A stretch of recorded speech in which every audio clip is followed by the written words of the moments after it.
Реших да използвам натурална козметика за орална хигиена, защото оралната лигавица е пропусклива и синтетиката преминава в кръвотока. Особено пропусклива е некератинизираната мукоза под езика и лигавицата на бузите.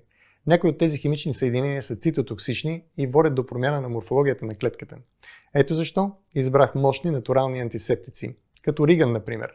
Карвакролът в ригана унищожава бактерии, вируси и гъбички, разрушавайки клетъчните им мембрани. Дозиран в правилните микрограми, той елиминира единствено болестотворните микроорганизми, без да уврежда тъканите. Такова е и действието на карамфил, анасон и розмарин. В пастата ни за зъби, например, вместо синтетичният пенител, реших да използвам натурален, от кокосов орех. Белият ръвнец, лайката и копърът с техните активни съставки стимулират фибробластите и едновременно с това са антисептици. Хирургичните рани след пародонтална хирургия и екстракции заздравяват много по-бързо и безпроблемно. Вече 10 години използвам натурални продукти в моята практика, тъй като те с нищо не отстъпват на синтетичните такива.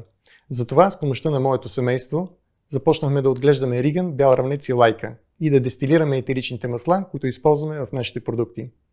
За здрави усмивки, венци, зъби, може да посетите нашия сайт и да изберете някои от продуктите ни, които наистина помагат.